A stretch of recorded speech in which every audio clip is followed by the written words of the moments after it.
and welcome to Open Conversation on Atlantic Television Network. Open Conversation is the network's flagship political platform through which trending political news, events and stories are discussed with stakeholders. Through these conversations, ATN uses political talks about specific issues, party system and actor to explore hope and engender positive impacts to the society. Today on Open Conversation, we'll look at these stories.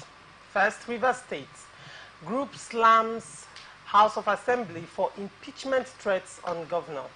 And on Imo State, conduct council election, ADC slams Uzodinma. And on Ondo State, APC promises tickets to most popular aspirants. Still on Ondo State, APC chieftain dismisses certificate forgery allegations against Ayeditiwa. Kogi State witnesses disown their own depositions before tribunal. Then we go to Zamfara State, provide evidence against Matawale, APC slams PDP. And on party politics, APC asked Governor Soludo to restrain Abga apologists. Still on politics, presidency accuses P2B of ethnic religious bias. On labor crisis, group urges Abure to resign Labour Party leadership. When we come back from this break, we'll dive right into the show. Do not go away. From the line across the ocean to the land beyond the mountains, through the Sahara, we bring on sport news, live analysis, expert discussions on trending stories in politics, business, socio-economy, sports, and documentaries. So catch all the updates on the happenings around the globe. Stay focused on the fact today, only on ATN. Representing people, Mr. President, my people are under siege. I will place economic stability and confidence. To condemn this act and call for immediate release of this minister in the Temple of God. Give us access to our money to put in the bank. There are POS operators. She said 3,000 naira is 1,000 to collect 3,000 naira. Where are we heading to? I've always said there are two sets of people on earth, the oppressors and the oppressed. And in between are the cowards and the hypocrites. Which are you? No matter how tough the challenge, how high the obstacles, we always overcome. What Nigerians need now is not about the dumb thing. Who can come and salvage us from where we are?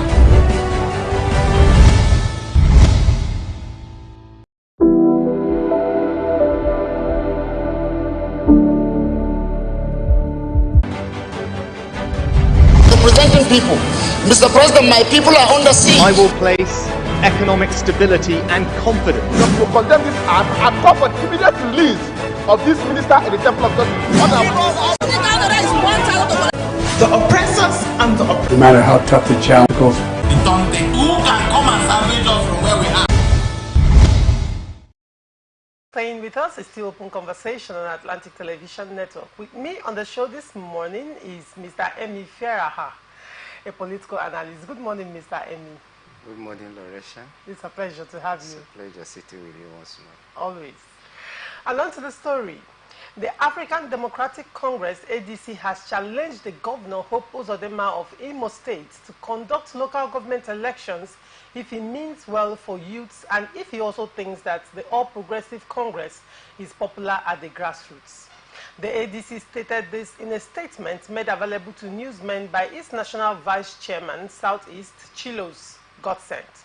The statement reads, "It is very unfortunate and unacceptable to note that since the past 16 years and now previous and present government of Imo State has used local government caretaker committees, transition committees and sole administrators as a conduit pipe to arbitrarily and recklessly enhance their looting of the local government council funds. Finally, ADC is committed to lead the struggle for regime change in Imo State." Mr. Emi, now in Imo State, Hope Uzodinma has been claiming that APC has the stronghold and, is also in charge of the structure from the grassroots.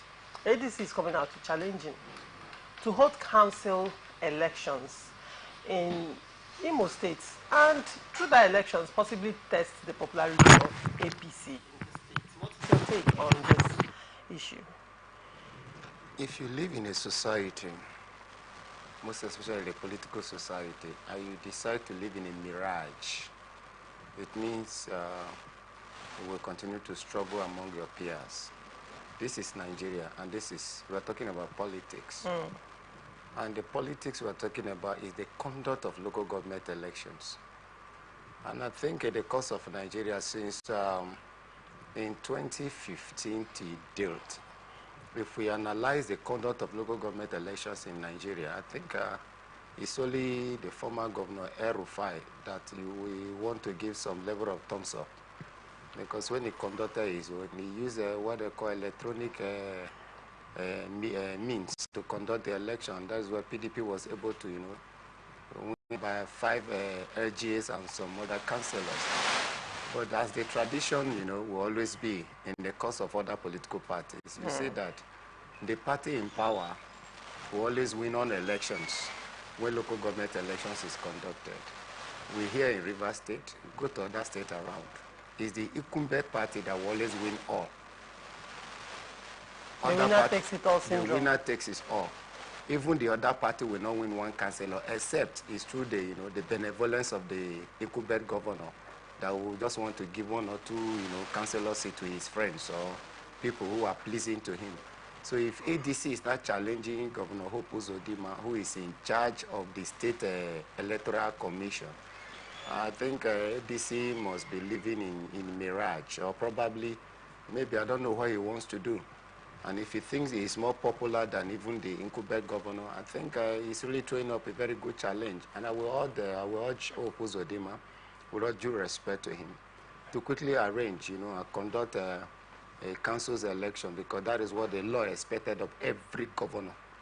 In Section 7 of the 1990 Constitution has altered, recommends democratically elected council chairman, to man the rulership and administration of the local councils. But unfortunately, we begin to see one honorific situation that even Nigerians are applauding and celebrating, what they call the caretaker committee, council chairman and all that, which is illegal and, alien to our constitution. So I expect Governor Hope Uzodimma to heed to the call and conduct local government elections as expected by the law, because it's a constitutional demand. When you talk about, you question the boldness of ADC to ask Governor Uzodimma to test his popularity in Imo State, citing the power of incumbency.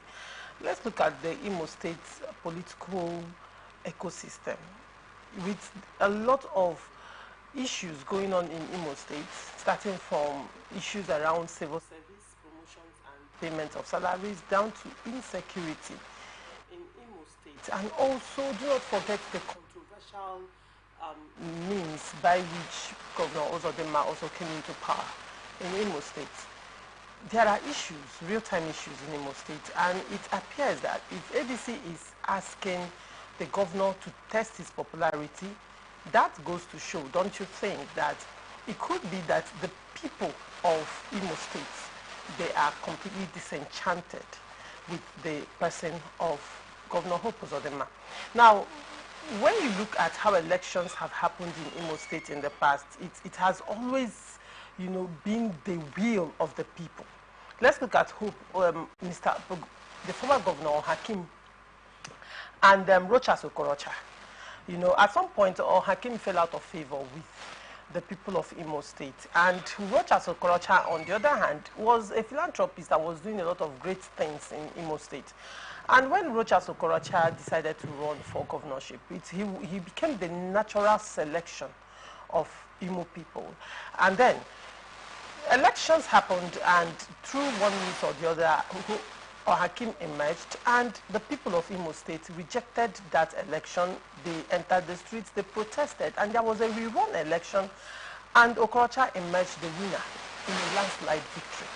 Now, that's one case. Now, the second case study was when Disem Okorocha, fell out of favor with the same Imo people as well, and then wanted to bring in his son-in-law as the governor of Imo State.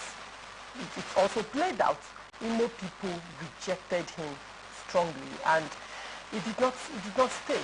So if ADC, considering this backdrop, if ADC is saying come out and test your popularity by conducting council elections, don't you think that maybe they are speaking from their observations about how the Imo people feel about APC in the state, considering the issues around governance in the state? You don't ask a man who has told you his name, what is your name? If a man have introduced himself and identify himself to you that I am so, just like Emi Fieraga, and you are still asking me what is my name, it means something is actually wrong with the person. And that is ADC for me. You are asking Hope Uzodinma to come and test his popularity. The man who have contested the election twice and he won. The first one he won, second one he won, and you are asking him to test his popularity. What are you actually looking for? It means you are not even, in tune with the situation. I'm coming, sorry. It means you are not even in tune with the situation in Imo State.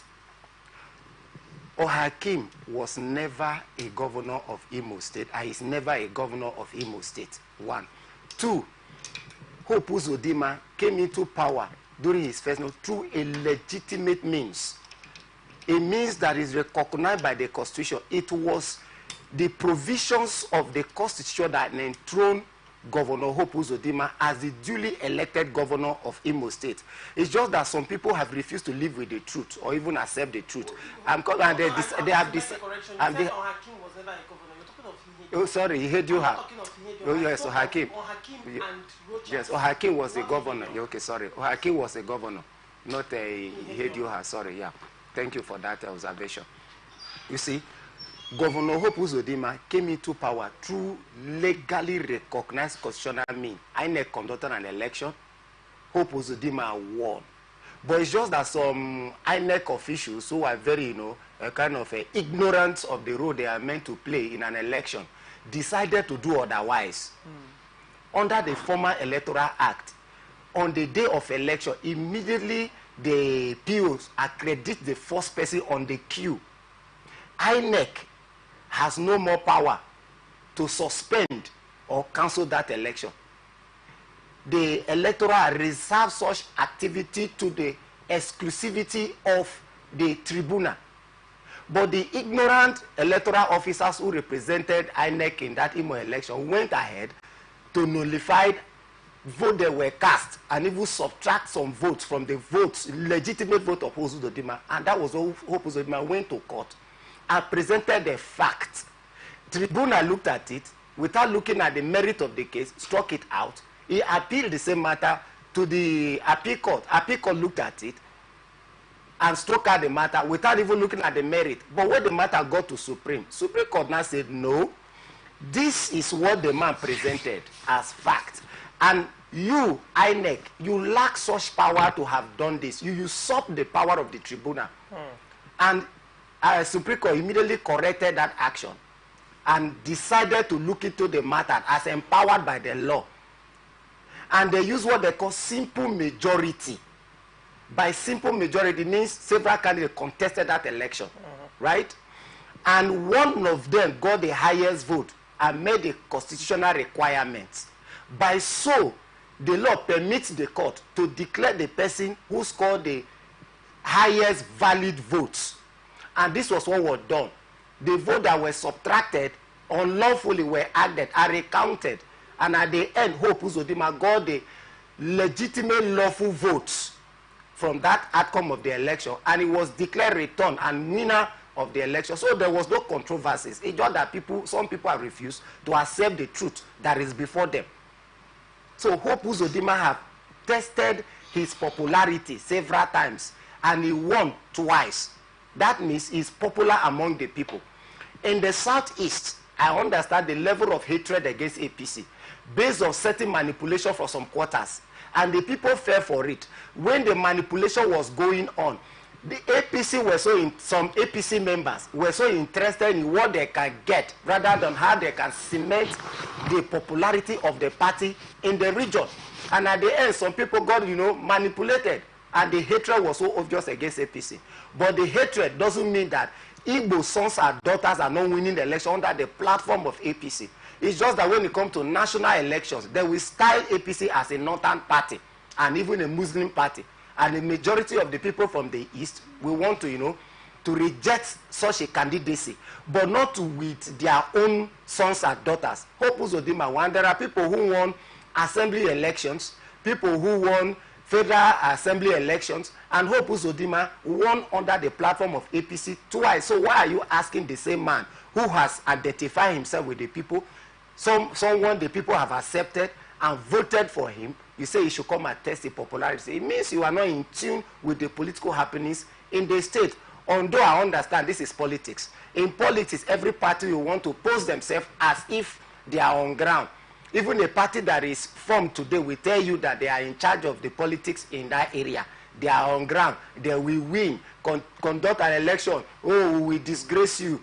But on the day of election, the ballot will definitely tell the truth. Just like the previous 2023 general elections, where some people thought that they have won already on media, but they were disappointed by actual votes. When you say in Southeast, and this is a strong feeling you have, when you say in Southeast that Southeast people have a certain hatred for APC, what platform was Governor Rochas Okorocha a governor? Remember I said. What platform? Rochas Okorocha ruled under APC. Thank you. And I told you, I'm coming, and I told you, the hatred is more obvious when it has to do with federal election. If you could remember, the hatred is limited to an extent when it has to do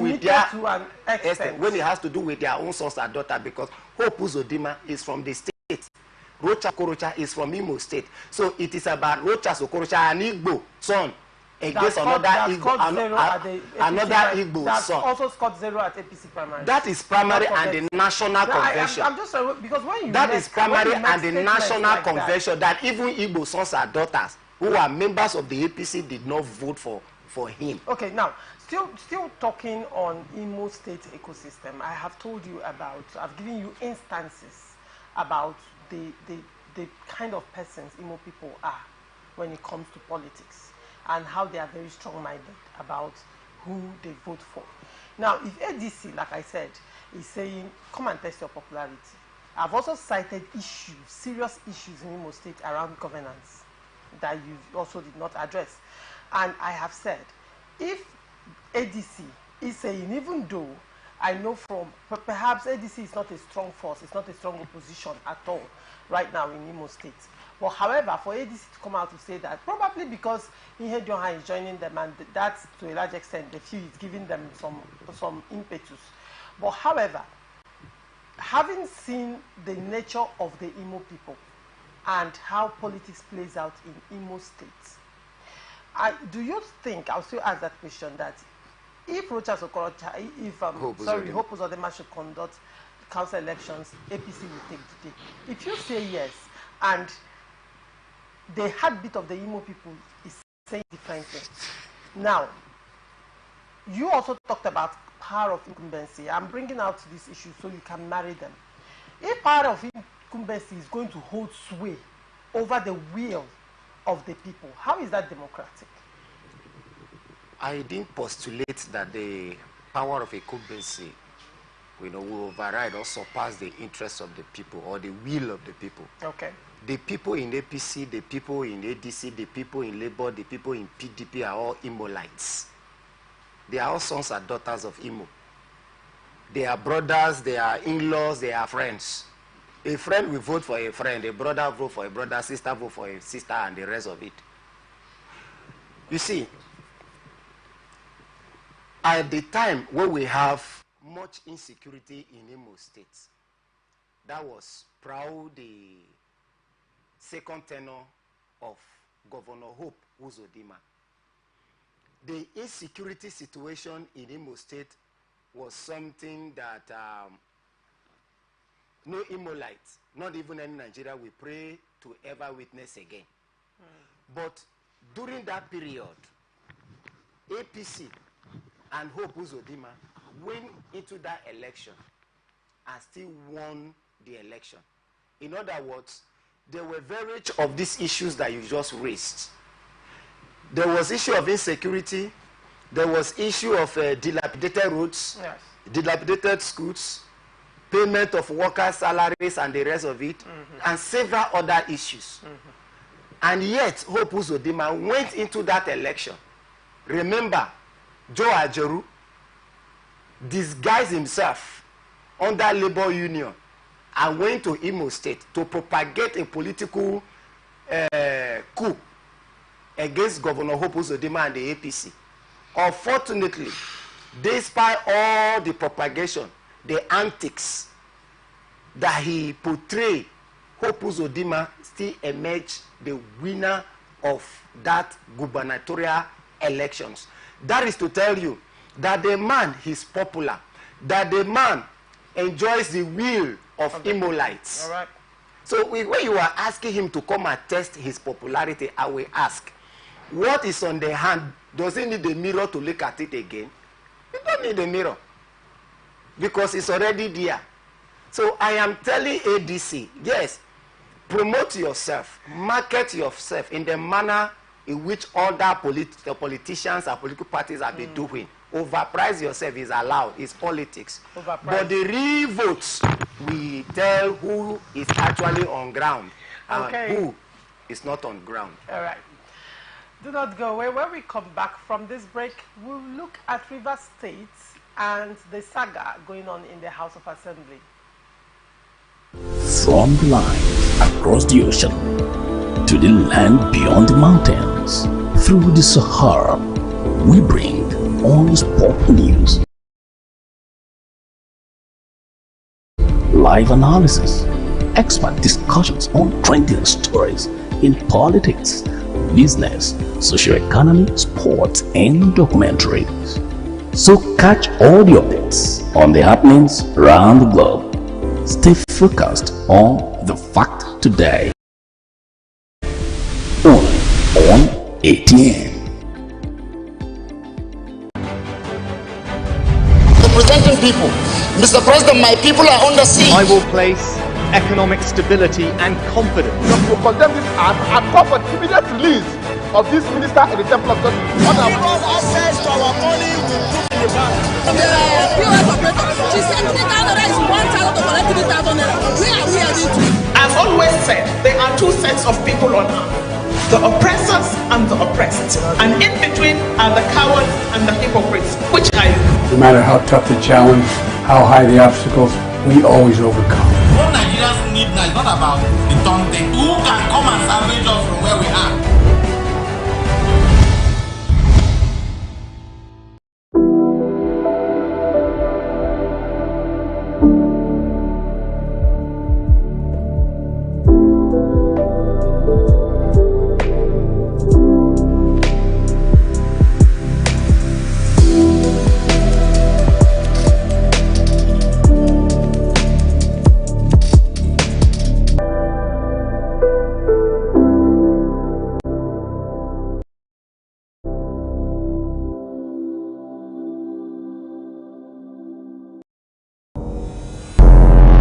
Every day our lives are changed by history. We are one people. All of us. Leaders, politics. Nobody's ambition is what's the blood. I have fought a very family. Natural occurrence, war, and the world economy. I belong from the line across the ocean to the land beyond the mountains, through the Sahara, we bring all the sport news, live analysis, expert discussions on trending stories in politics, business, socio-economy, sports, and documentaries. So catch all the updates on the happenings around the globe. Stay focused on the fact today. Only on ATN.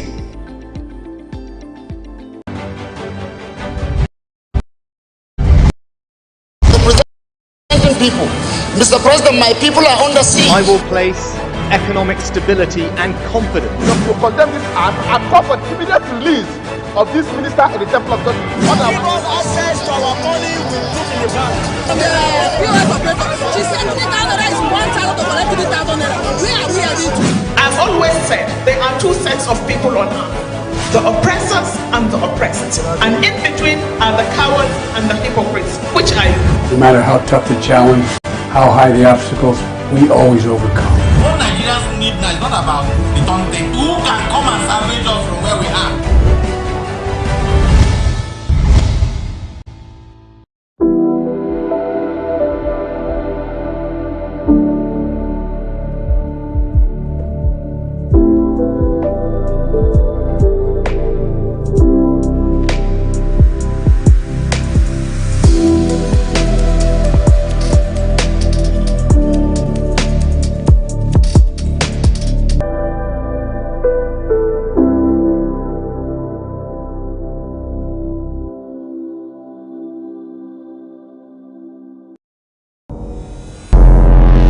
Every day, our lives are changed by history. We are one people, all of us. Leaders, politics. Nobody's ambition is what the blood. I have fought a very family. Natural occurrence, war, and the world economy. I belong to everybody, and I belong to nobody. ATN covers it all on ATN Politics today.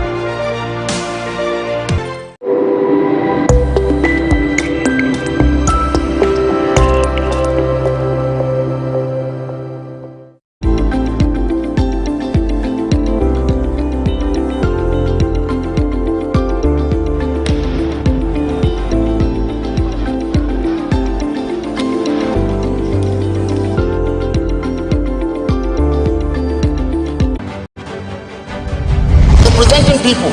Mr. President, my people are under siege. I will place economic stability and confidence. To condemn this act and call for immediate release of this minister in the temple of justice. Give us access to our money we put in the bank. The POS operator, she said 3,000 naira is 1,000 to collect 3,000 naira. Where are we heading to? I've always said there are two sets of the cowards and the hypocrites. The taunting. Who can come and salvage us from where we are? Welcome back. It's still open conversation on Atlantic Television Network. Thank you for staying with us. With me on the studio this morning is Mr. Samuel Kilsey Ado, a political analyst. Good morning, Mr. Samuel, and welcome to Open Conversation. Good morning, Laurentia. It's always a pleasure. Thank you for having me. All right. The River State Elders Council has rubbished the renewed threat of the impeachment against Governor Siminalayi Fubara by members of the State House of Assembly loyal to ex-Governor Nyesom Wike. The council said the 27 pro-Wike lawmakers lacked the legitimacy to take any action because, according to the council, they had lost their seats by defecting from the People's Democratic Party to the All Progressive Congress. The 27 lawmakers had on Saturday threatened to revisit the impeachment proceedings against Fubara as a last resort to uphold the nation's constitution.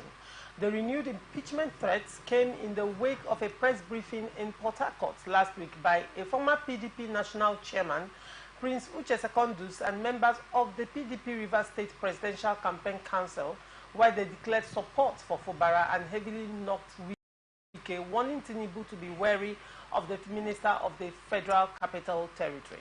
The Assembly Speaker, Martina Mehule, who read the text of a media briefing, accused Fubara of consistently acting outside the law despite being a signatory to the Abuja Peace Resolution superintended by Tinubu. However, reacting to the threat in an interview with our correspondent on Sunday, a member of the Rivers Elders Council and pioneer spokesman of the Pan-Nigeria Delta Forum, High Chief Anap Sarah Igbe, described the impeachment threats as mere ranting.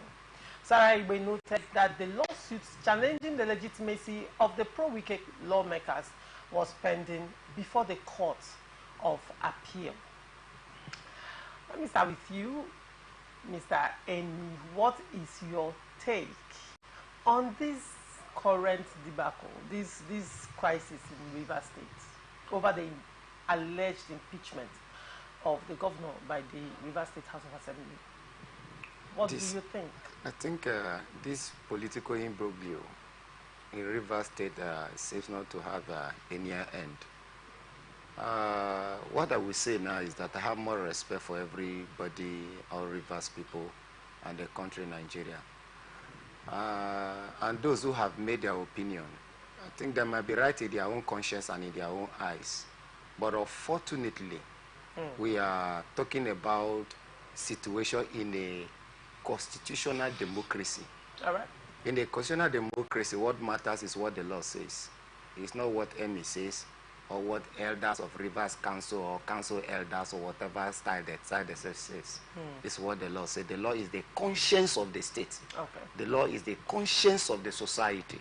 So we must live by the law. They say illegitimate. And by English definition of the word illegitimate means something that is unlawful, right? Something that is not right. Is the constitution of this current assembly unlawful? I will tell them, no, it's not unlawful. It's just that maybe they are trying to call the day night and night day. That is what they are trying to do. And they are asking President Bola Ahmed Tinubu to be wary of Yezo Wike. What is Yezo Wike has to do in this matter? I think the first person to be wary of is Governor Simfubara. What are your reasons? I will tell you, very, very obvious. I remember former Governor Yezo Wike stake out his neck in order to enthrone Governor Similaye Fubara. And he made so many enemies, all because of the candidacy of Simfubara. But today, the same Simfubara is the same man now who is now demonizing, claiming that he is in charge, expressing an ingratitude, grievous ingratitude against the governor. That he's in charge. Is he not in charge of Rivers State? When I use the word claims, I am talking about structure that enthroned him as governor. Okay, claiming that he's in charge of the structure. The structure. All right. That is ingratitude. That is backstabbing attitude that everybody should be so afraid and be wary of. That is for that. And you are telling President Bola Ahmed Tinubu to love such a man, you know, jettisoning the other person. I think you are not right. They're coming back to the constitutionality of the whole matter. I remember vividly that the current assembly, led by Ambiefule, was constitutionally constituted in line with section 92, subsection 1 of the 1999 Constitution as altered. That says there shall be an assembly, and the speaker and deputy speaker shall be elected from among the members of the House. An election was conducted for the position of speakership, which Edisi here and every other members participated in electing Honorable Martin Amiehule as the speaker. If there are any issues that warrant the removal of the speaker, the law also stipulates the process towards the speaker can be removed. In section 92, subsection 2C, you will see it there. If you go by that subsection, it stipulates how the speaker can be removed by the vote cast, but not less than two-third majority of the House. By two-third majority, it means all the members of the assembly will come together. You divide it into two. Rivers State has a 32-member assembly. One is late, so we have 31 left. So if you divide it 32 divided by 3, you will have around 10 and a half. There is no half human being. So you will say 11. So two-thirds now means 22 members. All of these people must come together and ensure that they cast their ballot to remove the speaker, or vote by voice vote to remove the speaker. This was not done. Then suddenly, somebody came and proclaimed himself a speaker. Remember, on the 29th of October, 2023, that was when the whole Buha started, on a Sunday. Somebody proclaimed on a Sunday, where the assembly complex was reported to be, set ablaze. Then on Monday, being on the 30th of October, the House quickly sat under the leadership of Martin Amiehule, and the House took certain decisions. And one of the decisions was the suspension and removal of Edis Ehie from the leadership of the House. He was so removed as suspended, and 4 other members. Meaning, Edis Ehie was under suspension. And later the day, he proclaimed himself as a speaker, as against the provision of the law. Then later on, some people now ran to court and said they have a court backing that recognize the leadership of Edisi as the authentic speaker of Rivers State House of Assembly, which is false. It's illegal. It's an act of aberration. Alien to our constitution. On the part of the because yes, or on the part of Edisi and wherever he got that backdoor recognition from. Why do I say so? The provision of the constitution is very explicit, unambiguously clear, that the speaker shall be elected from among the members of the House. The court has no jurisdiction in election of a speaker of Rivers State Assembly.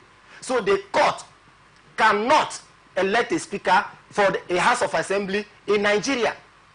Right? So how are you now the speaker of the House? You say, oh, by reason of defection, relying on section 109, paragraph G. What does it say? If you defect, you lose your seat and all that. And we are not telling that that provision of the Constitution is not automatic. It required some rules that needed to be acted upon by the speaker and even INEC. There was a caveat. The caveat recognizing the speaker to play a role who shall declare that seat vacant. Hold on, sir. There was a caveat in the Constitution. What is the caveat? So if you're to defect, what was the reason the Constitution gave as a constitutional reason to defect? When you are defecting from party A to party B, every registered political party is one body. The national controls all. So people expect that there should be disagreement or division at the national level. Leadership. It's a ruling of a court that recognizes that. There was no division. There was no division in PDP at that time. Okay. Now, does the law then say because you have defected, you automatically lost your seat? The answer is no. The provision of the Constitution is very explicit and clear. The Constitution recognizes, like I said, the role of a speaker and even INEC, right, to fulfill that political ritual. The point now is, who is the speaker that should declare any seat vacant? If Edisi here is never a speaker, or does not, got himself to that position through the constitutionally recognized procedures, then how are you a speaker to declare the seat of anybody vacant? And do not forget, section 96 of the 1999 Constitution as amended stipulate the processes to begin the discussion or the business of the House. It says you must form a quorum. To form a quorum of all members of the House. Edisi and his group are 4. And to form a quorum, counting on the membership of Rivers State Assembly of 32 seats, the quorum should be around 10 or 11 because there is no half human. So it should be around 11. That means 4 members does not form a quorum. And to remove a speaker and declare this, you need 2/3 consent of members of the House. Can 4 people say to be 2/3 members of Rivers State Assembly in the House of 32 members? The answer is no. So first, guilt is that you didn't form a quorum to take any decision of the House. 2, you did not meet the constitutional requirement that require 2/3 majority votes of members of the House of Assembly. So how dare you, a speaker who can declare the seat of anybody vacant? It means everything that was done by Edisi here and his group in the eyes of the 1998 Constitution, which is our ground norm, is null and void and unacceptable in a constitutional democracy. Now, these are the issues. When you say that, a high court, as at 12th of December, it was on the news. A high court sitting in Port Harcourt confirmed Edisi Nehi as speaker. Now, you also, this is on one hand. So there is actually a court backing, a court order backing up Edisi Nehi. You cannot invalidate that. You cannot. Let me tell you. Just hold on. That's one point. Now, the second point is this. The Constitution you talked about, I was asking you to quote the Constitution clearly, what the Constitution says. And you also mentioned that one of the constitutional reasons, one of the reasons granted by the constitution you're quoting is that for defection is that there has to be crisis, leadership crisis. At the nation. Leadership crisis at the nation, in the party. It didn't specify at the national. In the party, the constitution did not specify at the national. Mr. Me.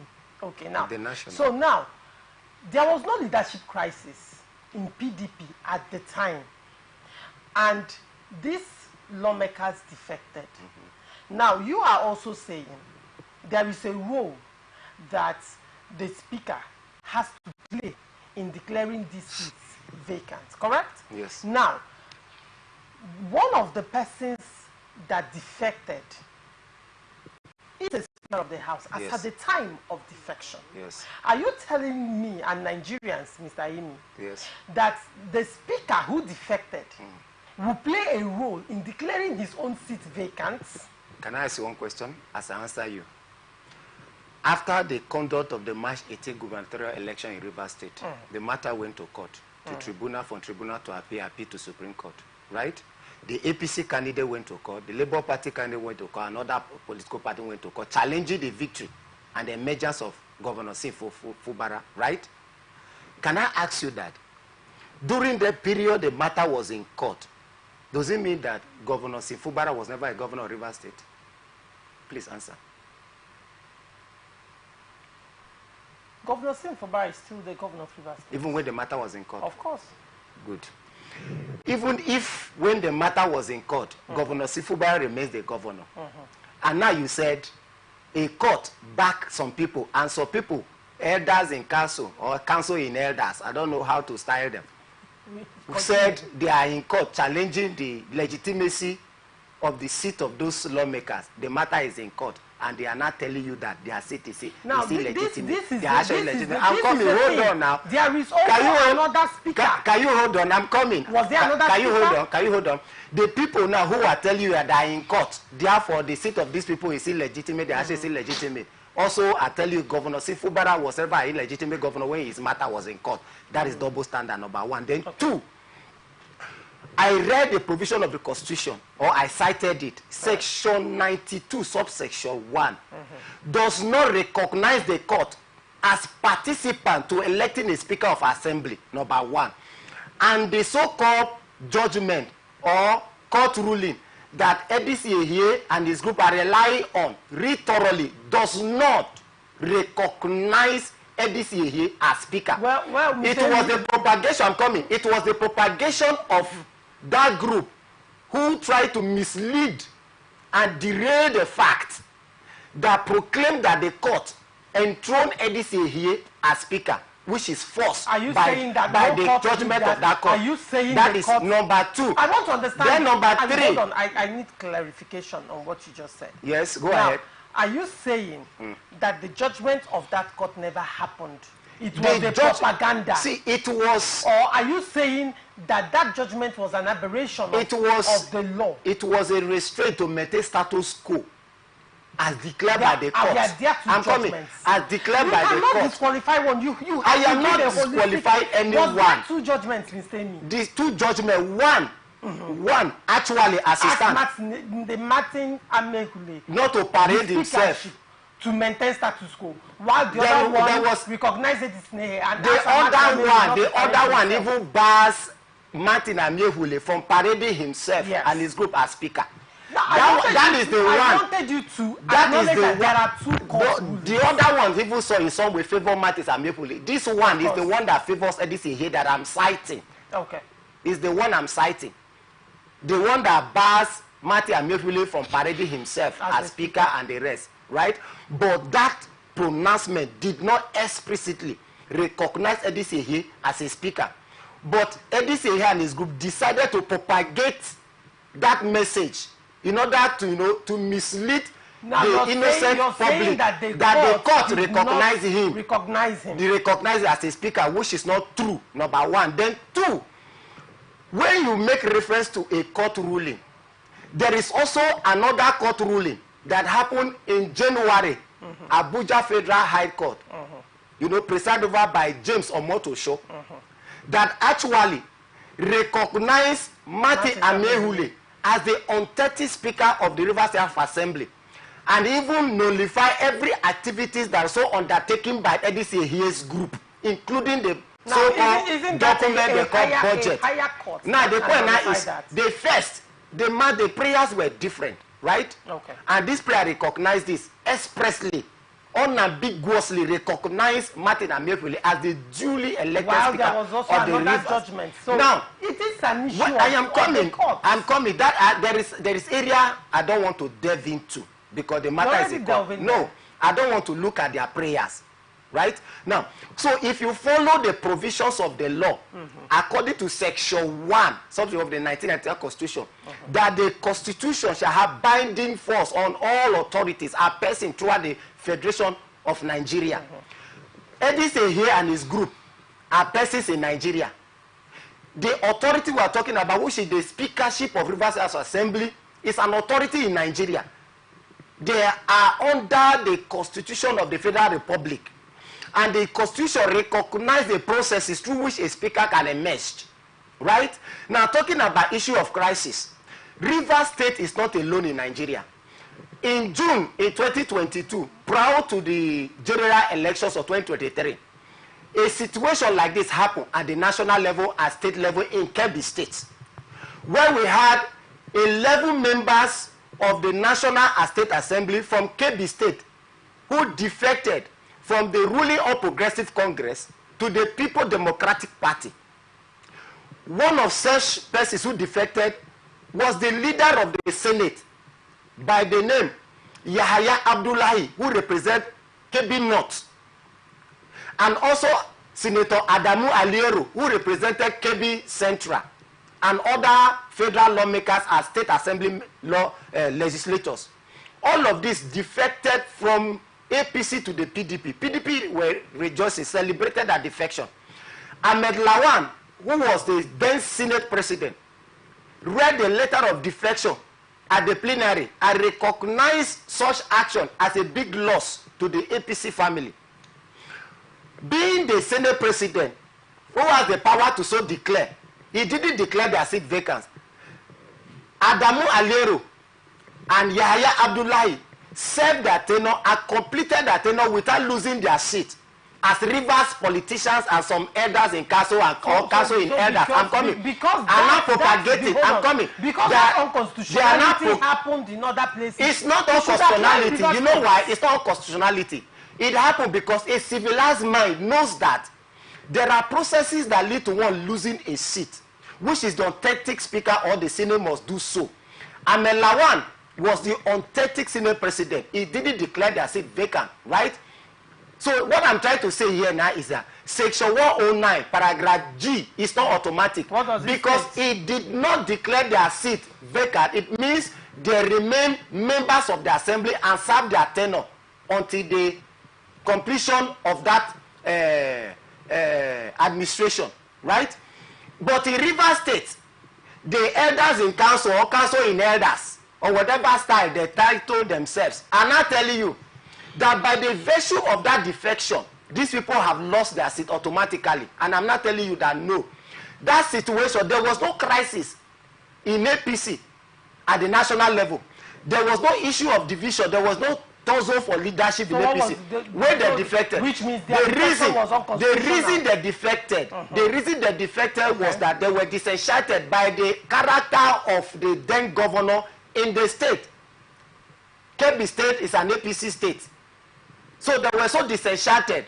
And the manner the congresses or whatever were conducted, they felt they were shut out, so they defected without any crisis or political division or the leadership tussle in the APC. They didn't lose their seat automatically because the law is not automatic. But in Rivers State, they are not trying to force it on the throat of people. That is the law, that provision of the court is automatic. Immediately you defect, you have lost your seat. And we are telling them no. That is ignorance of the law. And that is ignorance that can destroy. And we are telling them no. Submit your action to democratic practices. Martin Amaewhule, as long as the provision of section 92, subsection 2, paragraph C wasn't invoked, it means Martin Amaewhule remains the authentic speaker as even recognized by court in Abuja, right, as the speaker. So how dare you are not telling me that their actions is illegitimate and they are illegitimate and I cannot impeach? This is the constitution you've been quoting, paragraph G. Yes, read. It says, being a person whose election to the House of Assembly was sponsored by a political party. He becomes a member of another political party before the expiration of the period for which that house was elected, provided that his membership of the latter political party is not as a result of a division in the political party of which he was previously a member, or of a merger of two or more political parties or factions by one of which he was previously sponsored. Continue, don't stop, continue, read the next paragraph. The next paragraph is H. The Speaker of the House of Assembly receives a certificate under the hand of the Chairman of the Independent National Electoral Commission stating that the provisions of Section 110 of this Constitution have been complied with in respect of the recall of the member. The Speaker of the House of Assembly shall give effect to subsection 1 of this section. So, however, that the Speaker or a member shall first present evidence satisfactory to the House that any of the provisions of that subsection has become applicable in respect of the member. So the Speaker, I now, also still asked you the same question, now, and which you did not answer. I've answered you. Hold on. Yes. I will ask you that question again. Yes. Now, the Constitution in paragraph G that you have been quoting here since, now gave two reasons for defection. Yes. There has to be division, crisis. Yes, I agree with you. Now, the second one is if there is a merger of two parties or more. Yes. Now, there was no crisis and there was no division. This is where hold on, sir. Okay. Now, the G, the H you talked about is the role of the Speaker. We shall get a certificate from INEC. In fulfilling... Hold on. The question that I have asked you is this. Yes. The Speaker and some members of the Assembly defected. Yes. And they do not have the constitutional backing as said by the Constitution. Yes, they don't have that constitutional backing to defend. As I have read, you were the one quoting it. Yes. And I've read the Constitution, the constitutional provision for you, which means their defection was unconstitutional. It was not unconstitutional. There was no crisis. You have used your mouth. I am coming. Can you allow me? You have to let me ask you the question so you know what to answer. Oh, yeah, because right now you don't even know what I'm saying. Oh, yeah, ask. So now the Speaker defected as against the provision of the Constitution. The constitutional reason for their defection was not met. Now, you are saying, you're hinging your arguments that there are protocols to declaring their seats vacant. Yes. And that the Speaker and INEC has a major role to play. Yes. And Edison did not fulfill that role, number one, because according to you, his speakership is not legal. Yes. Right. And then declaring their seats vacant arbitrarily was he didn't follow due protocol if he was Speaker. Yes. And secondly, that there was not enough quorum in the House to even make that move. These were the 3 points that you made, yes, from the angle of legitimacy. Now, I have asked you and I'm asking you again.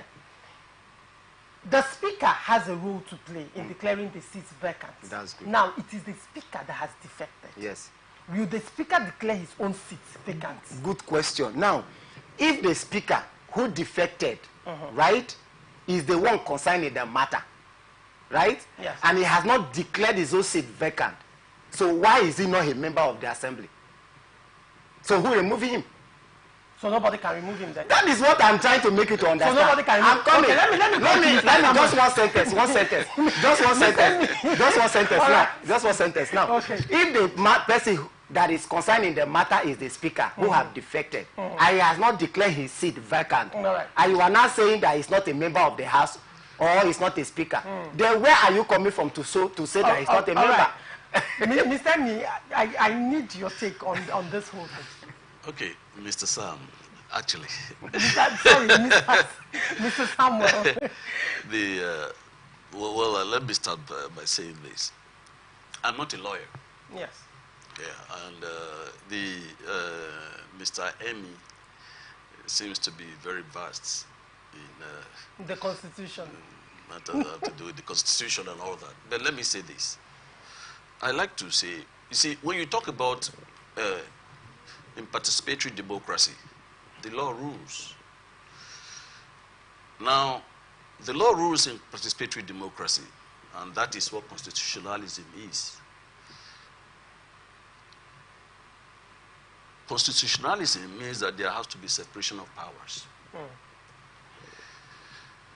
Now, the powers of the executive arm of government is given, so we know what their work is.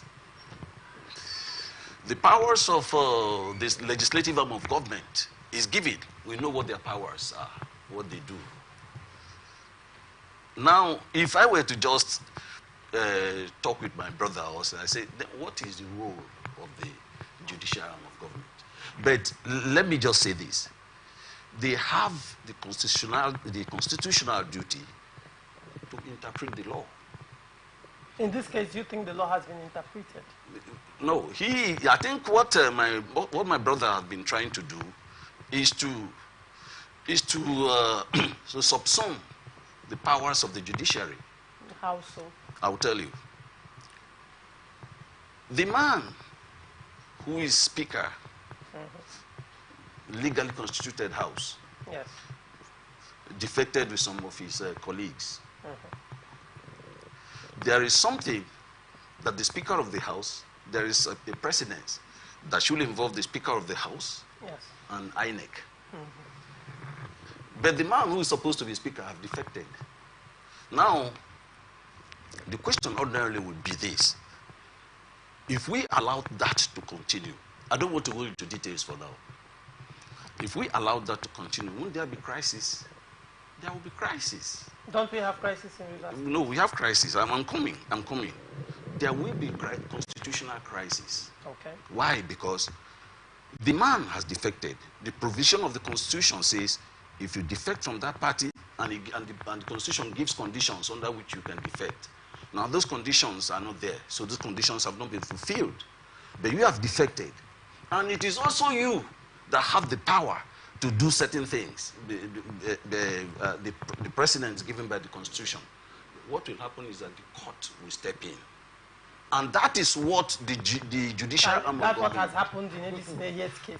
Yes, that also happened. So in your opinion, the court stepped in. The people who went to court, Edison Eye, when he was the speaker, when he was the speaker, when he was elected speaker by the number of people that did not follow the other people, the 27, you know, they went to court, and the court stepped in and found out that the people who defected, eventually found out that the people who defected did the wrong thing. And so that by doing that, they have lost their seats. Okay. Now, of course, that matter is still before the court. I'm not a lawyer. I'm not Now, I also, like he also mentioned, there was a court of coordinate jurisdiction in Abuja, yes, that said, no, they have not lost their seats. I think something like that.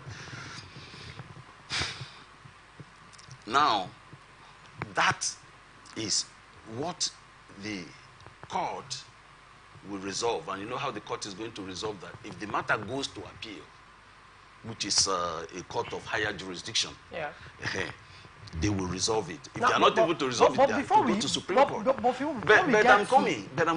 Because it didn't get to... There has been somewhat what I would call a lacuna.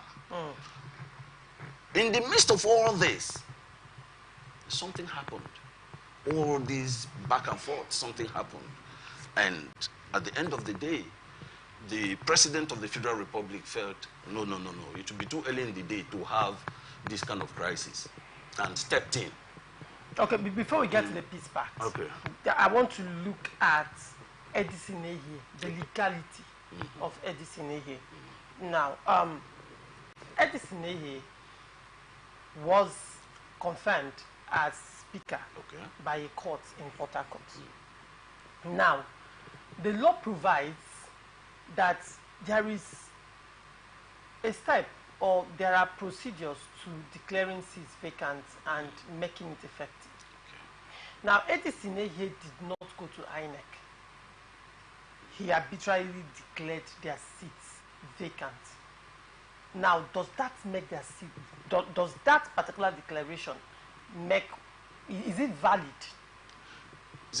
By my own estimation. Because you would expect that Edison Ehe, as first of all a learned gentleman, and secondly a legislator and a seasoned politician, will understand, you know, the procedures and the intricacies of the Constitution and what's expected of him. So coming out to arbitrarily or summarily declare the seats of these defected lawmakers, declare their seats vacant without following due process, doesn't it nullify whatever declaration he has made? Let me tell you what happened. The 27 members suspended Edison, yes. I think, and his and some of his colleagues. Yes. I think that was what happened. And then they got together. Him and his colleagues got together, and I will let me be very honest. I don't know if that was the point where they declared their own seats, whatever, vacant or that. But you see, between the people who summarily declared the seats of people like, or summarily suspended people like Edison and some of his colleagues, and Edison suddenly coming together with his own colleagues and declaring their own seats vacant. All that was politics. I'm coming until the court came in. What of the two-thirds? What of the two-thirds factor? That's what I say. There are factors that have to come into play. So what of the two-thirds factor is not coming into play in the case of Edison? That is why I said all that was politics until the court came in. Because it is the court that have that rule to say, no, you people stop. Don't do this anymore. You cannot, you sit with your colleagues, you declare these people, what do you call it? You declare these people suspended. You sit with your colleagues, you declare these seats vacant and all that. You see, if the issue of two-third majority was not, of quorum, was not complied with, the fact that people defected from the party that sponsored them into a public office, the conditions, the constitutional conditions for that, and what happens to to people who do that, those conditions were met. How about those conditions met? There was no crisis in the party at the national level. Okay, the conditions for declaring, qualifying their seats as vacant. Yes. Okay. And that is where when they went to court, the court that has the power to do all this explanation now did what they did. And that is why till tomorrow, there's like Anab Sarah Igbe said, he said the matter is before the appeal court. So now that the matter is before the appeal court and an impeachment process possibly is commencing on the governor, is it valid? Whatever is the outcome of this impeachment process by these lawmakers, is it valid? What I see, it's not valid. Why is it not valid? Because what I see here is impunity. What I see here How is it impunity? I see a great deal of impunity. How okay. so? Now, let me tell you this. Let me say this. Who is now legitimate? Who is now legitimately declaring the seats of the defected lawmakers vacant? Yes. Did Edison Ehe, who at that time came out as the speaker, a parallel speaker? Let's use that word, a parallel speaker, because there were two parallel judgments. So now Edison Ehe, who was a parallel speaker at that time, did he follow due process? Is it in going to court or working with INEC? Working with INEC did he do that to declare the seats vacant? That's one. Now, were there two-thirds? Were there two-third members? Or are you looking at two-third members of the four-man legislature? All I'm saying is this. I am looking at the legality of the Edison Ehe constitution, the lawmakers, the legality of the Edison Ehe faction. Do you understand? Yes. I'm looking at the legality, that is number one. Then number two, I am also looking at the legality of that announcement by Edison Ehe, if I might use that word, that declaration by Edison Ehe declaring their seats vacant. All I'm saying is, whatever happened, or everything that happened prior to the time Edison Ehe went to court, yes, the explanation and the legality of the course they took is what the court has sought to explain. And if we are talking about who didn't go to, like we said, there was a way we started this matter and we said this discussion and we said, look, the man who is guilty, the man who is has guilty. the burden of proof. No, not that. The man who is guilty, the man who has defected from his party, who has abandoned his party, is the same man who was speaker. So who will declare his seat vacant? That was the question I was asking. That's the question I have asked you. I have also asked you a question. That's the question I asked Mr. Nii. I asked that question. And then on the other hand, now I am asking you about the legality of Edison Ehe faction, number one, the legality of that declaration, declaring the seats of these lawmakers vacant.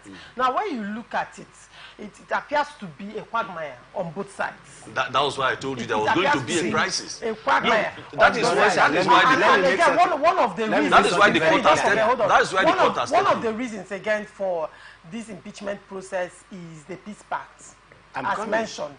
We are actually out of time for this. Let me just this is very important because our audience need to know this. Okay. You see, the essence of law in a political society is to ensure that there is what? Harmony, there is peace, to avoid anarchy.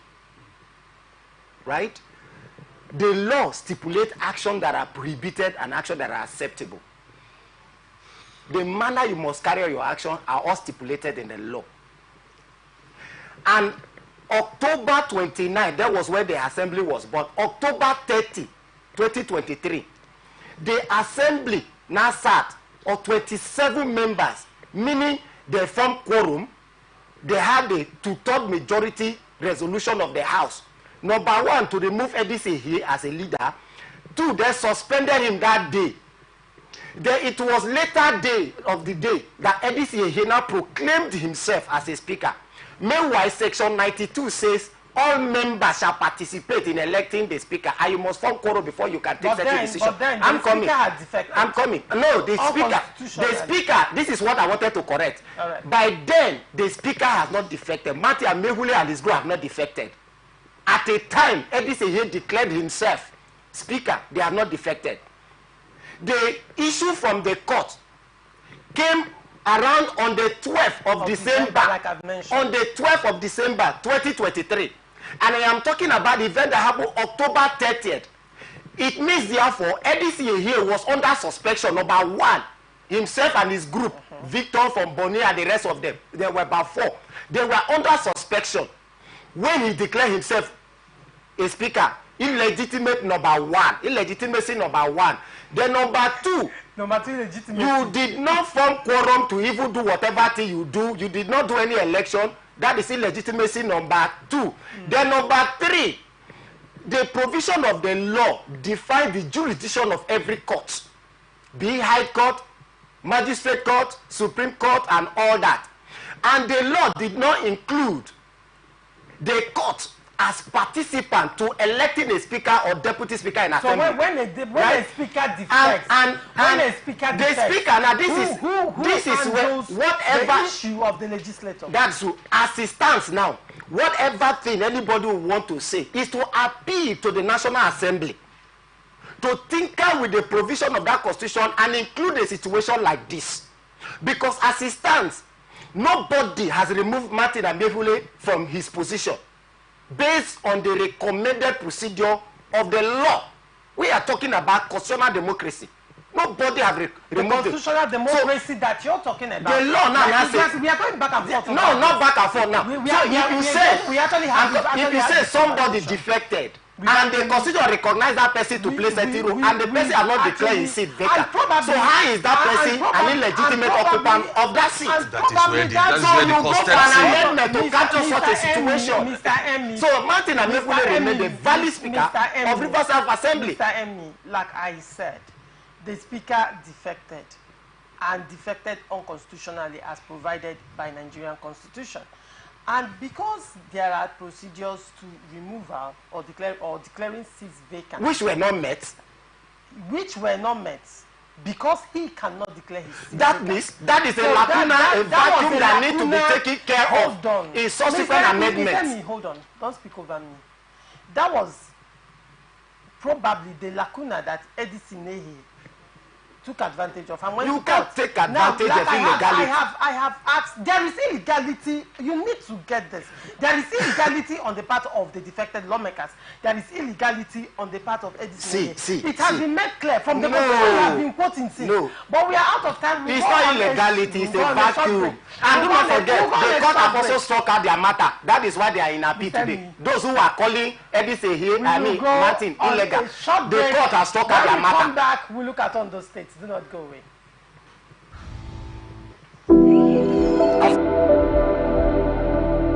From the line across the ocean to the land beyond the mountains, through the Sahara, we bring on-the-spot news, live analysis, expert discussions on trending stories in politics, business, socio-economy, sports, and documentaries.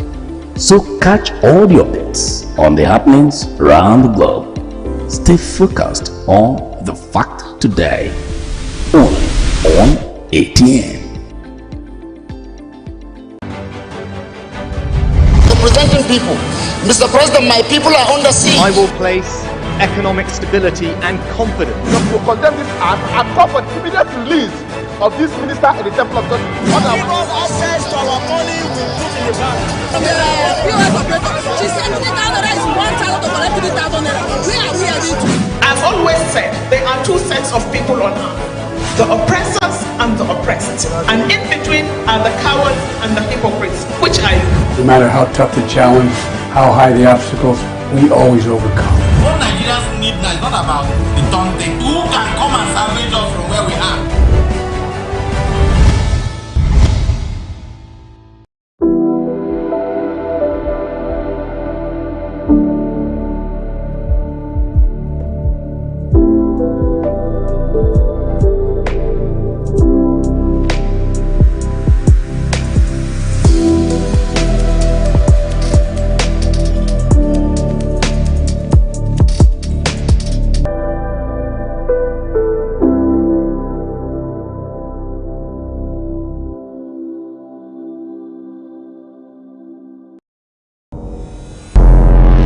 Every day, our lives are changed by history. We are one people, all of us. Leaders, politics. Nobody's ambition is what's the blood. I have fought very firmly. Natural occurrence, war, and the world economy. I belong to everybody, and I belong to nobody. ATN covers it all on ATN Politics today.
from the line across the ocean to the land beyond the mountains, through the Sahara, we bring on-the-spot news, live analysis, expert discussions on trending stories in politics, business, socio-economy, sports, and documentaries.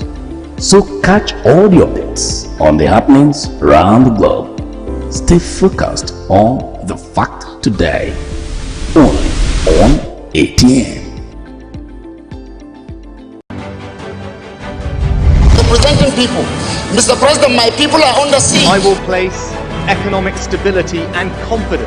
To condemn this act and call for the immediate release of this minister in the Temple of Justice. Give us access to our money we put in the bank. The oppressors are No matter how tough. Who can come and salvage us from where we are? And thank you for staying with us. The All Progressive Congress Ondo State chapter has said the most popular among the aspirants picking the ticket of the party ahead of the forthcoming governorship election in the state will emerge as its candidate. The ruling party, in a statement issued to felicitate with Christians on the commemoration of Easter, assured that a level playing field will be ensured for all aspirants during the primaries on April 20. In a statement issued by the publicity secretary of the party, Alex Kalejaye, it was stressed that APC had become the most organized and viable party in the state.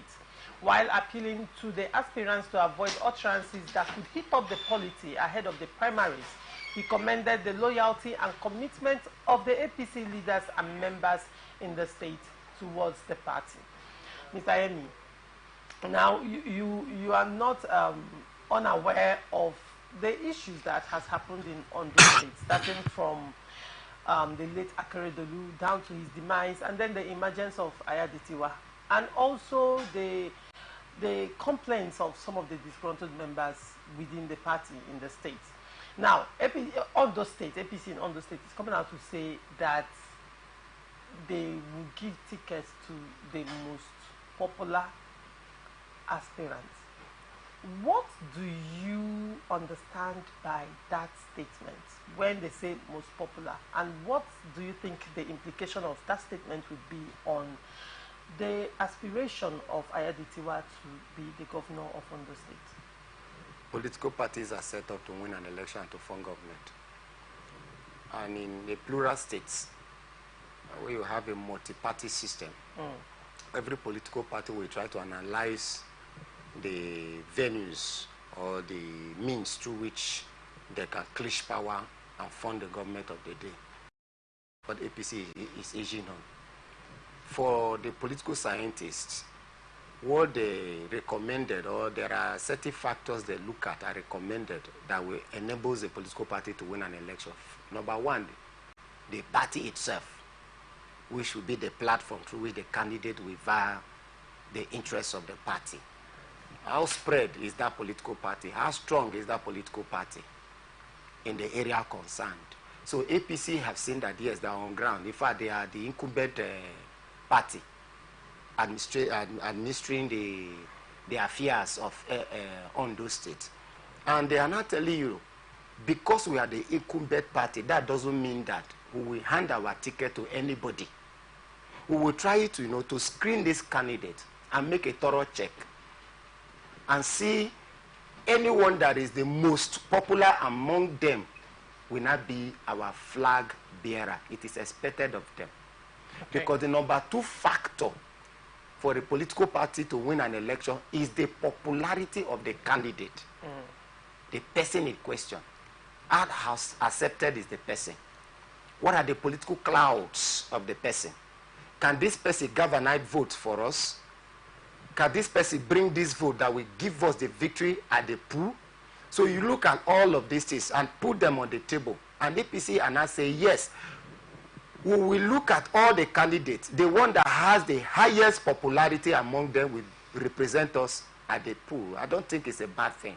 It's not something that is bad. It's not left for the governor, who is now the incumbent governor, to check his political wings and try, to galvanize more support for himself so that he can clinch the party ticket at the primaries. he shouldn't be offended by such statement because it's a political ritual that every political party does in order to win an election.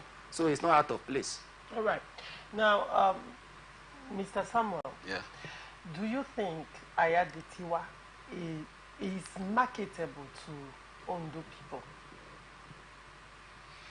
Well, do you think he has even the slimmest chance to clinch this ticket? Well, for Ayedatiwa, I think, yes, he has a chance. Because he's an incumbent? Why not? I'm not saying that because he's the incumbent governor. Okay. I'm saying it because he's a ranking member of the party, and he has the wonderful opportunity, a golden opportunity as governor right now. I think that if he knows how to do what he's supposed to do, it will give him the needed clout, you know, to win the support of his party members. Because now we're still talking about primary elections. Now the next thing is, does APC have the will to promote internal democracy in the party so that the most popular will really win? When parties quickly come up with these kind of lines, it is so that if there is some form of how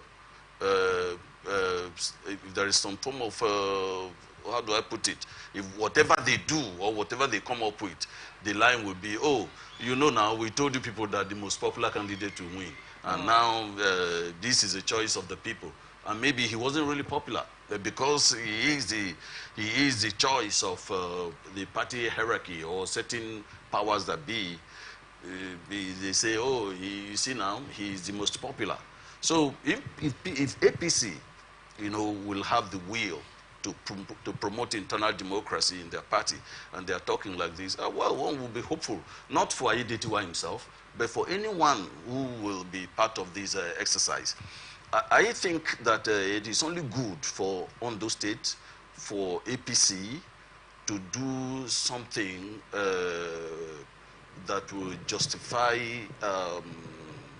the aspirations of Ondo State people, because Ondo State have suffered a lot. They just lost a governor, God rest his soul, and now it will be good for them to look at. I think what APC should really do is look at what's been going on. They've been in charge of this state for more than 4 years, you know, and Aketi was there. Unfortunately, he died. Has he done well for the people? Has he been able to galvanize people at the grassroots? Yes, to galvanize people at the grassroots. And now, because this one is about party faithfuls, what do we do? What kind of candidate are we looking at? Are we looking, if Aketi was good, if he was working for the people, as a matter of fact, could there be someone who would be as good as he was, or could it be someone that we don't think we trust his personal, what people call body language? Maybe if he gets into power, he will do certain things that will injure the party and you know, dampen the aspirations of Ondo people. So I think APC has a lot of work to do. They have to balance, see how they do the balancing act, so that at the end of the day, the party will get a good candidate, and Ondo State people will be saddled with a good governor. All right. If they win the election. If they win the election. General election, yes. All right.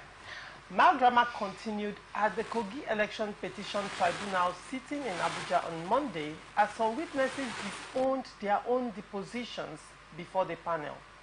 4 witnesses from Adavi local government area of the state gave their evidence for the Social Democratic Party before the 3-member panel of justices led by Justice Ado Birinkudu. The witnesses, when called, gave virtually the same narration regarding what transpired where they voted, even though they were in different polling units during the November 11, 2023 governorship poll. The 4 witnesses, like the previous ones, adopted their witness depositions on oath. However, during cross-examination by the defense counsel, they made different claims from what was in the witness depositions. When shown their deposition, they disowned it, saying it was not written by them, while also confirming that they were not polling agents but random voters. One of the witnesses, Rufai Mohammed, who said he was from Adavi local government, stated in his deposition that there was no validly accredited voter for the said election. Upon cross-examination, however, he said he was validly accredited to vote, and he voted. When his attention was drawn to his witness deposition on oath, which he said there was no validly accredited voter for the election that he witnessed, he denied the deposition, saying he did not write it. Mr. Amy, what do you think about this? What's your take? You see, I've always said this. In the Nigeria state, some people think they can just win election by mere assumption, mere wishes, and the rest of it. Election is won through strategic planning and approaches. Elections is one way you do what you are supposed to do as a party and as a candidate that is involved in the election. But so many persons will just assume and they will go to the pool and from there, you know, hit the social media everywhere, say we have won, we have won, we have won. On the day they are meant to prove how they win that election, that is where you see things that are very laughable, things that are very shameful. To all the claims that they made, you discover that they are nothing but out of a statement that are made in emotion, out of emotions. That is one thing that has happened here. You know, during the presidential election petition tribunal, scenario like this happened when somebody from one of the tertiary institutions from the East was called as a witness to one of the parties, and he came on the witness dock, he was ranting. There was no election. Election was marked with irregularity. The election is fraud. INEC did this, INEC did that. Oh, this. After ranting, Olanik Bekun simply stood up. When he was to cross-examine him, he went to him, gentleman, you said the election was marred by irregularity, there was no election. They say yes. And they say, where did they ask him, where did you vote? He called the polling unit. Were you accredited? They say yes. Did you vote? They say yes. And your vote counted? They say yes. Olalekan just say, my lord, I'm done with this one, go. And he was excused. He doesn't understand the implication of what transpired there. People will just make bogus statement without, you know, substantial proof. You say there was election or there was no election, prove it. The implication of such statement means that by yourself you have admitted that truly there was election and vote counted. But on the other hand, you were saying there was no election, so nobody takes you serious. These are the technicalities in an election, you know, improving your case in the matters and even in tribunals. This is one thing that happened to this one now. He said there was something was not written by him, and at the same time, he went there as a polling agent who is supposed to be the eye of the political party. At the same time, he went to testify. Election was not good. The election was not that, but he voted, and his vote counted. Who takes such people serious? You see some of these childish play that are, you know, that are trying, you know, to trouble the Nigerian state, like we witnessed in the just concluded presidential election, where people make bogus statements, but they couldn't substantiate what they claims before the court. Okay.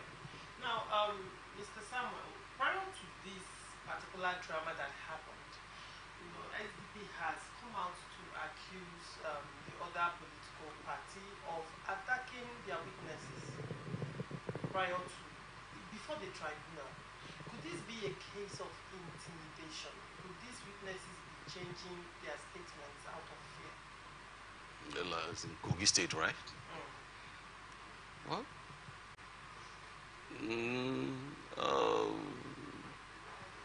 you know, I keep saying it because we don't promote the strength of our institutions, and we continue to promote the strength of individuals in our democracy.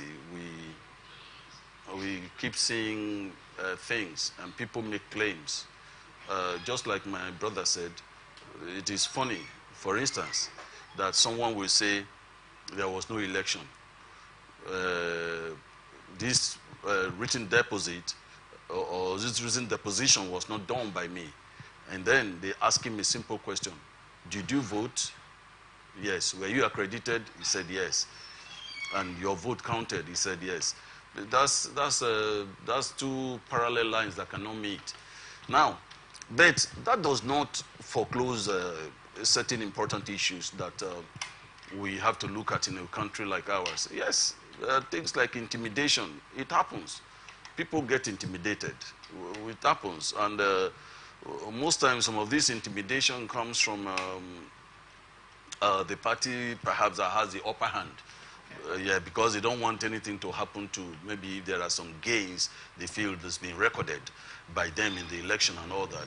It happens, but it does not take away the truth of the fact that when you want to present your matter to a court, if you say there were no elections, let us know that was what happened, and maybe it happened to you and you couldn't vote. But the fact that you voted and you were accredited and then you can't turn around to say there were no elections, it will be difficult to marry the two. Right. The presidency has accused the 2023 Labour Party presidential candidate Peter Obi of introducing two dangerous things into Nigerian politics in the last elections. President Bola Tinubu's special advisor on information and strategy, Bayo Ononaga, accused Obi of flaming religious and ethnicity during the last elections in Nigeria. Ononaga declared that Tinubu's administration is not focused or concerned with Obi and his followers, the obedience. Featuring on Micon with Seun Okimbaloye, the presidential aide assured that Tinubu's administration remained focused and undistracted. Mr. Emi, this comes to you. You appear to hold the same thoughts, because the last time we were here, you said that that Peter Obi's campaign and elections was based on a lot of sentiments and a lot of religious sentiments as well. So let me hear your take on this. You see, elections are introduced in a political society to ensure that the citizens has the opportunity to hold their representative accountable. So elections enable citizens to either, endorse a government or reject a government if the citizens are so informed to make the right choices. And Nigeria is a very diverse society where we have several, pluralism, bedeviling the country in terms of religious belief, ethnic attachment and affiliations, and other political inclinations. In spite of all this, it is expected that a person who will want to be a leader of Nigeria in a plural state like this should be associated with things that have to do with ethnicity and religious bigotry. But very unfortunately that during the 2023 presidential election, or proud the 2023 presidential election, we saw characters that actually encourage more division, more hate, and more crisis. But we thank God that everything turns out well, that Nigeria was not plunged into more political brouhaha, the one we are suffering today. And this thing was occasioned by certain persons. To an extent, one candidate was called the beautiful bride of the church. What is a beautiful bride of the church? Why are you bringing religiosity in a very diverse society like ours? Even when Section 97 of the Electoral Act 2022 prohibits campaign based on ethnicity and religious affiliation, but some people still went ahead to style some people, beautiful bride of the church, and the campaign was based on that. But the point that who saw a particular candidate that is mentioned, Peter Obi, who styled a mere election that is made to unite Nigerians, to allow Nigeria an opportunity to choose people who will represent them in position of leadership. Peter Obi calling an election a religious war. When you have a mindset of such a person that an election is a religious war, what are you doing? You are creating a very dangerous precedent that will come back to haunt us. In 1945 and 1949, to be precise, there were certain persons that made certain, statements like, we were born to rule, we were born to control Africa, and such statements, today traverse the faces of our society, where you have some people, thinking that some people are born to rule, so are not born to rule. It was characters like this that were made in 1945 and 1949. And these are the kind of character that Peter Obi actually introduced before the 2023 presidential election. He was jumping from one church to the other. What were you trying to preach? That some people were on a Muslim ticket. I already know the division, that hate, that sharp discrimination that some people are propagating in order to expand their economic estates. you people are building among religious, diversity and trying to unite Nigeria. You went from church to church and you're trying to say the beautiful bride of the church. Oh, you and the rest. Peter B raised a disclaimer. He said he never called Nigerian elections a religious war. He has come out to say he never said that. Peter Obi has said several things that he said he didn't say, and facts say he said it. What facts do you have to prove that? The fact is the report that was made and his voice that was recorded. Peter Obi told Nigerians and the whole world at a time in his life that in Anambra State, all the good roads you see today were built by him. But when he was confronted later, he said he never said so. He only said this. Why the record and the video were there for him. So he has said so many things. He told us he has one wristwatch that he used as a governor for 8 years. And at the end of the day, when we made our research, we discovered several functions where he was very different, wristwatches and the rest of it. So he will always tell you, didn't say. And it's a culture to many politicians in Nigeria. They will tell you this today, even when you are confronted with the fact. They will tell you, I never said it. So you wonder if it's their spirit that said it and not them. Because what you will be seeing is them, but they tell you it's not them. So it has become a culture. If he denies it, I'm not surprised. It's not a new thing to me. But it's very bad for people to be relying on ethnic or religious cleavages. He's trying to propagate their aspiration. How did he propagate ethnicity in his elections? Ethnicity, you see, when you tell people, you try to speak to emotions of the people, that you are oppressing us. We must rise. We are not second-class citizens. We are not second-class citizens. We must rise. We must do this. What are you doing? You are inciting the minds of people. And I'm not limiting this to Peter Obi. I am trying to speak to every politician in Nigeria. You are trying to be the president, a senator, a House of Rep, a governor, members of the State House of Assembly, a local government chairman, a councillor, and you go about creating more division. If you set that fire, you ignite that fire. If the fire is burning, which state or which local government, which constituency are you going to preside over? These are things politicians need to sit back. When you talk about sentiments, because it was Bayo Onunaga, the presidential spokesperson, during the 2023 presidential election and the campaigns, one of the campaign slogans for the president was Emilokon. Yes. It's my turn. Isn't that a sentimental statement? Emilokon. Didn't it appeal to the sentiments? Emilokon, in the context to which you are painting it, is something that every Christian that I know, including Laurentia that is seated by me today, is doing every day or on every Sunday. Oh, really? Yes, Emilokon. We are doing it every Sunday. What does it mean? Down to yes, elections. What does it mean here? Buying into the sentiments of people. What does it mean? A man said he went to his people, in fact, delegates of his party in Ogun State, and was trying to speak to their mind.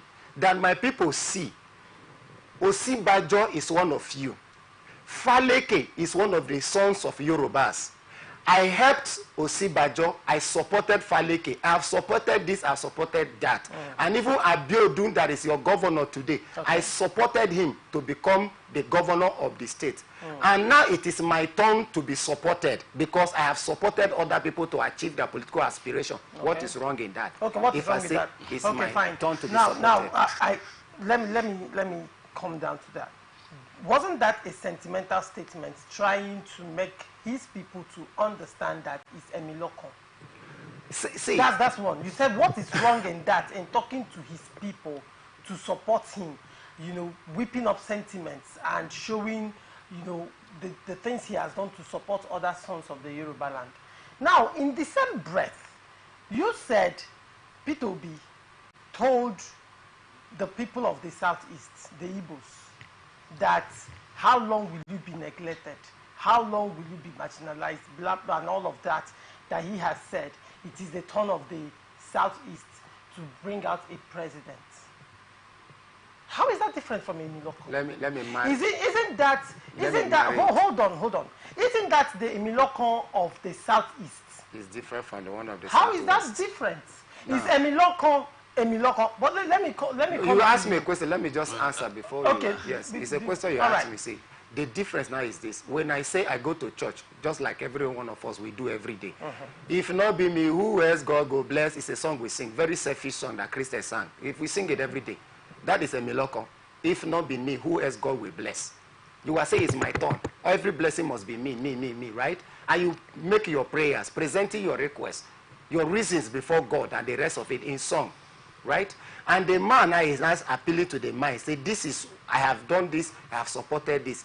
Please, it's my turn to be supported because I have helped to build. Right. And when you go to the other people, you are not telling them, rise up to the occasion, and we are not second-class citizens. The difference now is this. Yes. One, you are inciting the minds of people towards making certain aggressive actions and decisions. While the other one, you are appealing to the minds of the people. Really? With reason, yes. Really? One is an appealing, the other one is inciting. Rise to the occasion. We are not second-class citizens. What does that mean? Let's still come to inciting and appealing. That's the semantics, the words you use now. Yes. Good. Now, when Peter B was talking about his presidential ambition, one of the things he talked about was moving the Nigerian economy from consumption economy to production economy. Just like you said, the president at that time was telling his people how he has helped the sons of the land and why it's a miracle for him. Now, Peter B, on the other hand, was telling people, this is what I have done in Anambra State. This is the state of the country. This is what I can do. Pull the country out of what the state it is in. So, and to the people of the South is his people, who apparently probably have not smelt presidency in years. And he's saying, it's a miracle for him. It's a miracle, hold on. It's a miracle for the people.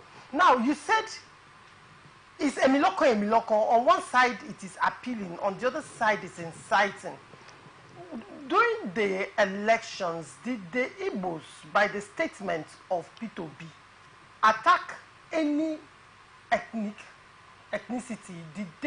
Were they violent against, during the campaigns, by the way, were they violent as a result of the statements of Peter B? Because when you say he made inciting comments, that's a question that begs to be answered. But for lack of time, Mr. Samuel has to have his say. Mr. Samuel.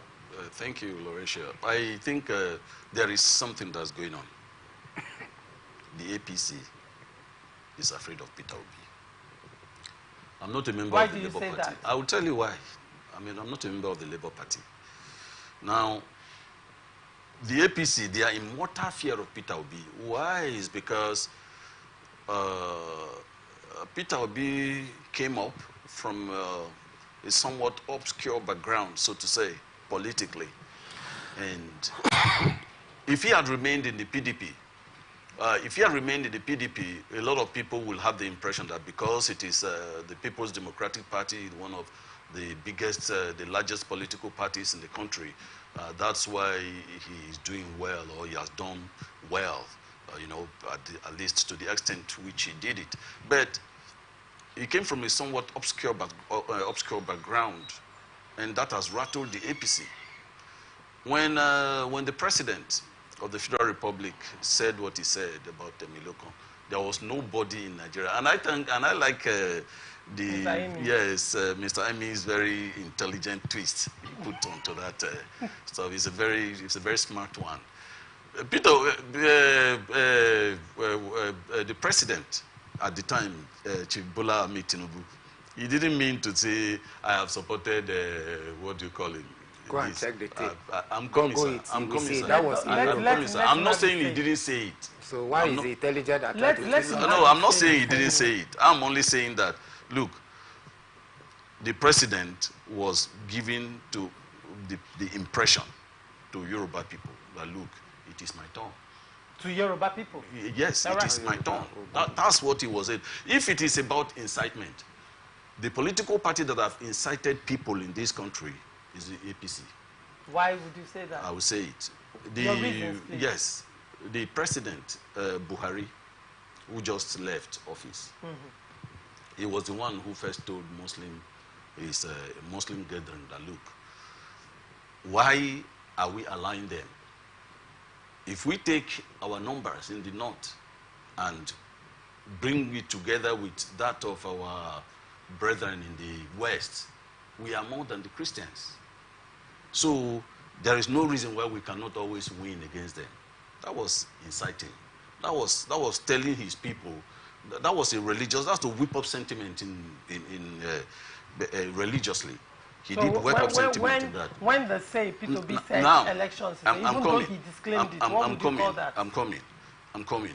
They say that P2B. Even though he denied it. Yes, I expected Bayo Nanuga and people who are aides to the president, understanding that we are a country that is in economic crisis, in economic difficulties, to continue to think of how best to move the economy from where we are. Peter Obi made a remarkable statement, and he's still making that pronouncement today. He keeps saying, you cannot do well economically if you're not producing.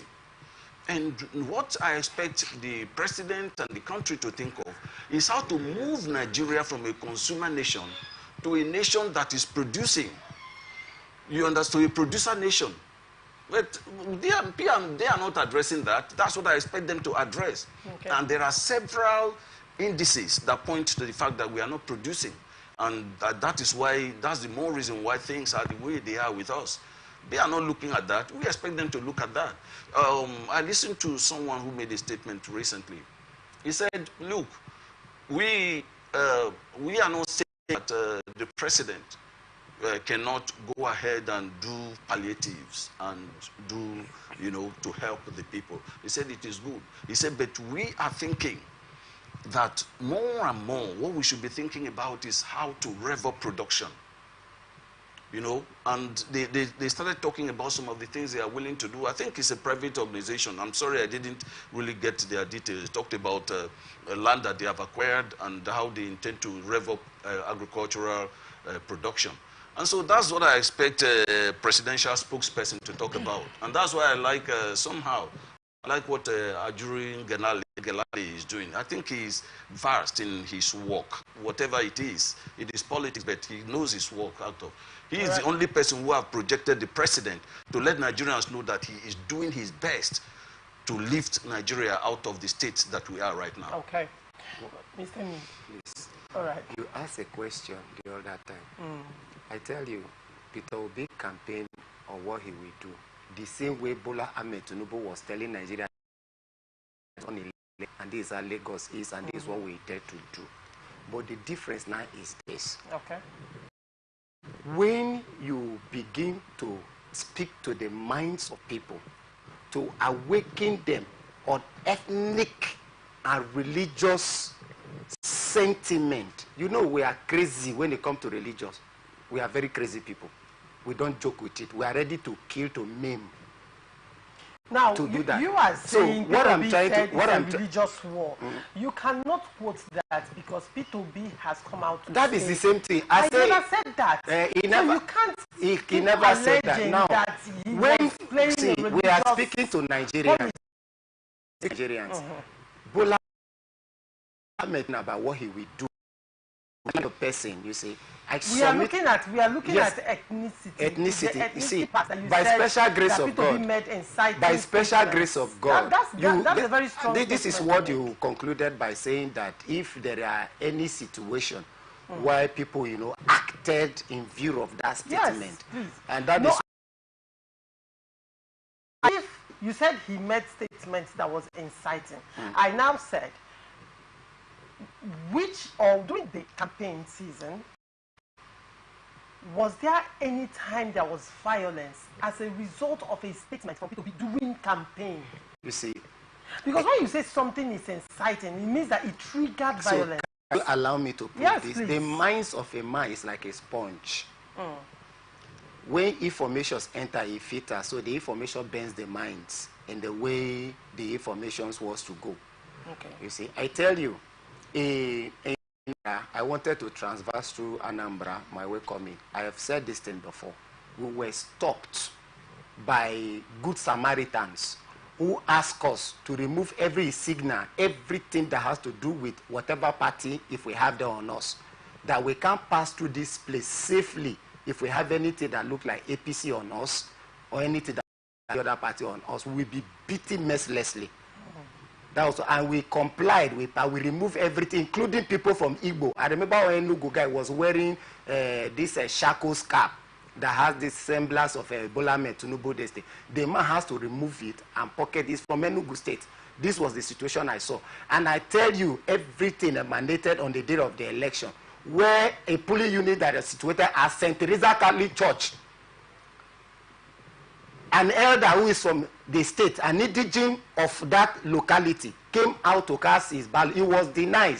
He was refused. I was almost beaten. I'm telling you, somebody of 70-something years. Was that all an because isolated, was that an isolated case? Let's go to Lagos State. Let's go to Lagos. When you're done, please go to Lagos We State. count one before you count two. Was that an isolated so case? you must count one before you count two. Because we are almost out of time. In compliance with that the same statement, we hear Yorubas are betrayers. Yorubas are this. Did you hear such statement? Where did they come from? What is the origin of such statement? Say Yorubas are betrayers. I say, what is the origin? What is informed? See, the information in the subcon. I didn't say Peter Obi say Yorubas are betrayers. Can you allow me land, please? Okay.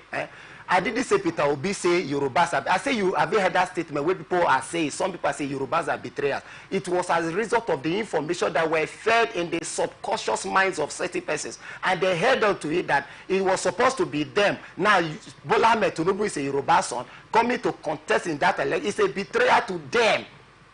And you know the situation that happened in Lagos. If assuming President Bola Ahmed Tinubu didn't make pronouncement, say, do you think Lagos will be in a crisis by now? Where buildings or whatever were set ablaze after the election, during the time was declaring results. So these are the type of politicians we must desist from that. The question I asked quickly was when you talked about people who wanted to go and vote in Anambra State and they were not allowed to vote. I asked, was that an isolated case in Anambra State? We have similar situations, even here in Rivers. States? We have it in some other states. So it cannot be. It cannot be. The ethnic in Lagos State.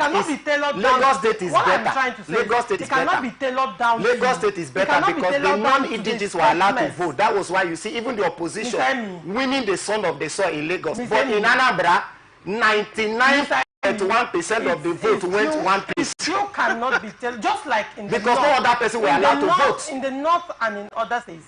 In the north, the of the votes went to one individual. In the north, the politics of the north, Peter Obi is not included. It's not.